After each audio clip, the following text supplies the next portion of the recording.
So I was watching a video by WoWcrendor yesterday. I assume you guys know who he is. If you have any interest in World of Warcraft, you probably know who WoWcrendor is. Anyway, if you're not interested in World of Warcraft and you don't want to hear me talk about nostalgic things and why World of Warcraft isn't the game it used to be, just tune out, obviously. I just feel like talking about this for some reason. So, anyway, so I was thinking about it, and he was talking about sub losses and why WoW has lost 3 million subs again. It brought back memories, and I started thinking about World of Warcraft and when I used to play it. For those who don't know, I used to play it pretty avidly, all the way back from sort of the end of Vanilla into Burning Crusade through to Wrath of the Lich King. I've played every expansion since then, obviously. But it got me thinking about the game and why I no longer play it very much and why I used to love it so much. And to me, honestly, I think World of Warcraft pre-Cataclysm is, in my mind, the best video game ever made. And I've been playing games since I was about 2 years old, so take that for what it's worth, but I honestly think that it's the best video game ever made by human peoples. Okay? And it got me thinking about why it's no longer that way, why I no longer feel that way about the game, and I'm sure millions of other people have covered this, and, you know, whatever, but this is just my opinion on it. Anyway, so basically what I concluded was there's two pillars, right, that made World of Warcraft so good. And neither of them were really Blizzard's creations, so to speak. Well, one of them is, but the reason people loved it so much isn't necessarily because of Blizzard. And I think the core issue here is that Blizzard somehow thinks that because their game was so successful, that they are the reason it was so successful. And I don't think that it is, okay? I think they gave people the tools to facilitate a successful game and didn't necessarily create something that was fundamentally any more enjoyable than any other game. Anyway, so basically the two pillars are this.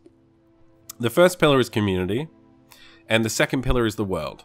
So I'll talk about the world first. So essentially, World of Warcraft until Cataclysm was unchanged, completely unchanged.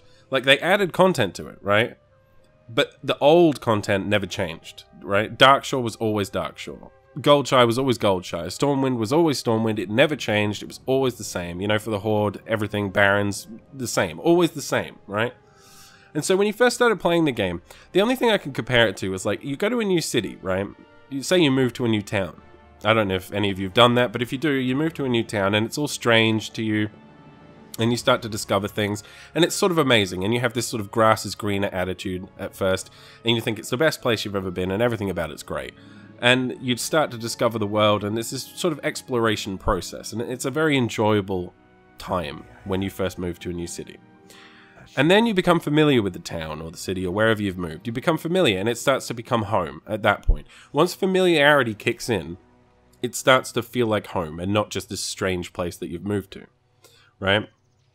And so you start to know the bus routes, for example, or how to get to this place, or the best places to eat, etc., etc. And World of Warcraft was very, very similar to that, because when I first started playing World of Warcraft, I started a Night Elf warrior, and I got through the starting area, and I went to Donastus, and at that point I thought, wow, this game is so cool and big and interesting, and, you know, I was a fan of Warcraft 3 and Warcraft 2, and I left Donastus and went to Darkshore, and it was at that moment I realized just how immense the world was, and it kind of blew my mind, honestly.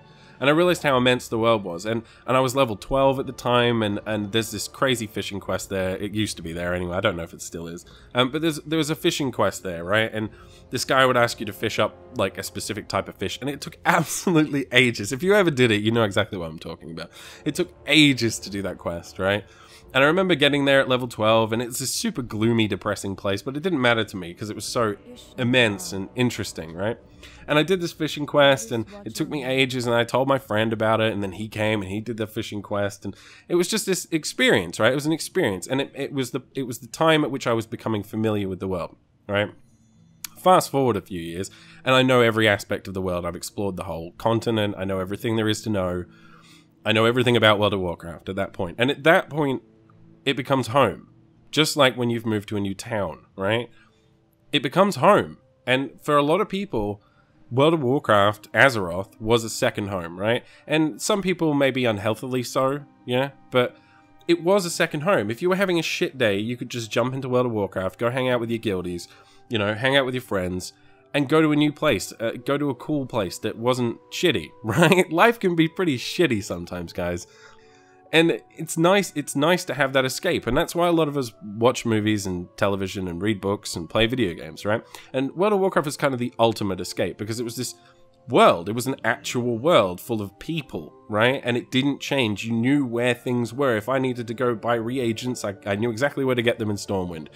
You know, there was little tricks, like in Goldshire, for example, people used to be able to glitch up the wall and get on the roof, and that was taken away, obviously, later, but that was there, and you could get on the fountain in Stormwind, and there was all these little things. You could hack through the walls in Ironforge and find old Ironforge, and everyone had all this conspiracy theories and speculation about old Ironforge. There were all these things, and everyone knew them, and everyone discovered the world together, right? And it became this collective experience, and that familiarity led to this sense of it being essentially a real place, right? Like another home, a second home, a home away from home, so to speak. So that's the first pillar, right? And the second pillar is community. And so in the old days of World of Warcraft, people didn't know anything. There was no internet, right? Well, there was, I mean, there was obviously there was internet, but there was no like website that you could go to and just find everything you needed to go to. They didn't data mine every piece of information about the game, right? So the community had to discover it for themselves and sort of share that information with one another. So that was really, really awesome and built a strong community. And the other thing is that in order to get anything done in the game, other than just questing, right? You had to group up with people. If you wanted to do dungeons, you had to find people. You had to go talk to people or wait outside the dungeon at the meeting stone and find another person to do content with. And because you did that, a lot of the time you'd run into people that weren't maybe necessarily very good, and it might take you a little while to clear a dungeon, and during that time you'd talk to them, right? You get to know them, and then maybe they would invite you to a guild at the end of it, and then you'd go hang out with that guild, you get to know the people in the guild, you go on vent, and you start doing higher level content, and then maybe even raiding, right? And in order to get anything done in that game, you had to bond with people. You had to meet people, you had to make friends with people, you had to be cohesive if you wanted to do PvP with a group of friends, you know, or if you wanted to like go raid Ironforge, if you were the Horde, for example, you needed a guild with people who were willing to do that at a time, right? And the Dungeon Finder, and that's the second pillar, right? And those two pillars are the reason, in my opinion, that World of Warcraft is the best video game ever made and why it was so successful, right? And there were two elements that destroyed it, right? The first one is the Dungeon Finder, and the second one is Cataclysm, the expansion Cataclysm. So, the Dungeon Finder has been covered by a number of people before, but I'll just briefly cover it. So essentially, the Dungeon Finder was introduced, I think, at the end of Wrath of the Lich King, and it started to chip away at the community, right? You no longer needed to go out and find a group of people to do content with. You could just queue up in a little tool, you press the button, and there you go, now you're in a group. And because you didn't know those people and hadn't worked with them before, you hadn't met them before, and, you know, there was no need to stick around or be cohesive because you could just leave if they were shit, you didn't really get to know anyone. And then they introduced the cross-server functionality, which meant that you weren't ever actually going to interact with those people ever again, so it made the situation even worse. And so, ultimately, that just destroyed the community. It destroyed any need to find other human beings to work with, be cooperative with, so you could clear content together. It just destroyed that completely. And it was a fundamental error. And I know that they realize that now, but, you know, there's no going back on that. They've unleashed that one, unfortunately. And there's no repairing that situation. People would never accept returning to the old system now. And it really is a fundamental shame and crime that Blizzard put that system in the game, honestly. And I think it just shows a complete lack of understanding about what made that game good. I don't think Blizzard understood that, right? And I'll get onto why in a minute. And the second pillar is the world, right? And as I said, it was sort of a second home for people. And if you were to come home one day to find your house look completely different, was in a completely different place, and there were people living in it you didn't know, you wouldn't be very happy about it, right? And so when Cataclysm dropped and they revamped the entire old world, that experience, and a lot of people, by the way, would roll characters, get up to level 10, start again, roll characters, get up to level 20, start again. I did that 100 times, probably. And so you experienced that world so many times. You knew exactly where the quest givers were. You knew exactly where to go. You knew everything about the world. It was incredibly familiar. Even like little optimal routes between point A and point B.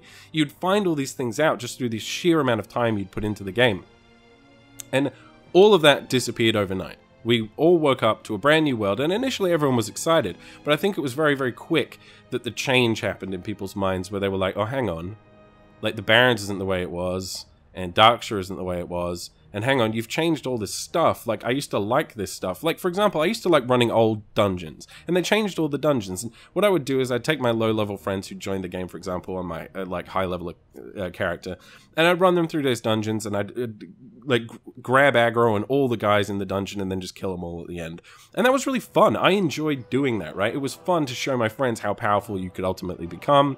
It was cool to, like, help them level up and get gear and stuff. Blizzard essentially removed that when they changed all the old dungeons. Like, it just felt like they didn't understand what the world meant to people, and they didn't understand the importance of the community. And they seem to think that the content that they create and the mechanics that they add, and oh, now we have siege battles, and now we have PvP, and now we have this, and now we have pets, and now we... They seem to think that that is what made the game good, right? The content, the mechanics that they put into the game. And I don't think it is, to be honest. I think that World of Warcraft is... for most part, is a bit mediocre, to be honest. Like, in a lot of respects, in terms of mechanics and stuff that are available there are a lot of better single-player games available that cover those things. The thing that made World of Warcraft good was the fact that it had a living, breathing world full of people who you could talk to, meet, get to know, in a world that was cohesive and never changed, you know? That would always be the way it was. And those two changes, the Dungeon Finder and Cataclysm, essentially killed those two pillars of World of Warcraft, and what made that game so great. And I think it's a real shame, to be honest, and I don't think it will ever be possible to repeat that. I think people have had that experience now, and they sort of tie that type of experience, that life-changing sort of game experience, which it was for a lot of people, honestly. I mean, it's fundamentally shaped the way I view video games and what I enjoy in video games, and I think it has for a lot of other people. And I think a lot of people miss the days, you know, when it was like that. People always harp back to how good World of Warcraft used to be. And the reason is because of those two things, the community and the world. And I think Blizzard made a terrible mistake in not realizing that they weren't responsible for the success of their game. I'll give you an example, and then I'll wrap this up, okay? So, George Lucas, right? He makes the original Star Wars movies. The world loves them. They become a huge sensation, right? And then he goes back and changes them. And he changes aspects of the films, and he adds little bits in. And that would have been okay, I guess, if he hadn't taken the originals and prevented anyone from ever getting access to them ever again. And it's kind of the same thing with World of Warcraft and Cataclysm, right? And the reason I make this comparison is because George Lucas failed to realize that once he had released his creation, i.e. Star Wars, to the world, it was no longer his, right? It becomes part of the cultural zeitgeist. People base their identities on those films, sorry. Like, they grew up watching them. It made people become like physicists, right? It really, really shaped people's lives as they were growing up. It had a huge impact on people. And when you go in and change that, you're like changing their home, right? It's a very invasive thing to do. And a lot of the time, I think artists don't realize that once their creation has gone out into the world, it no longer belongs to them. And they need to respect that, right? They need to respect that people have become attached to the thing, and you should be very careful now and tread carefully when changing that thing. And it's exactly the same situation with World of Warcraft, right? They came in and they changed the world, and they didn't give people an option to experience what it used to be like. I can never go back to Darkshire and have that experience ever again. It's not possible for me to do it, unless I, you know, go on some hacked private server or whatever. You know, it's not possible for me to go back there and just reminisce, or have that moment where I go across on the boat and go, oh wow, look, it's Darkshire. I remember when, like 4 years ago, when I did A, B, C, and D. Or, you know, I go to Blackrock Mountain and I'm like, oh, I remember when we came here to do Ubers, right? You can't have those experiences anymore because the world is not the world it used to be. So anyway, I just felt like talking about it. I saw his video on that, and it just made me think about it. And yeah, that's ultimately what I think happened, you know? And people will, for a very long time, they'll go along and they'll keep subscribing to World of Warcraft. They'll play the expansion, hoping to have that experience once more. They'll realize it's not there, and they'll unsubscribe. And they'll do that forever, right? I don't see World of Warcraft going anywhere anytime soon, but I don't see it ever being what it was, essentially. So, those are my thoughts on the subject. You know, if you guys want to subscribe and do all that stuff, just do the stuff. I don't care. I just wanted to talk about it, really. So, if you enjoyed it, let me know.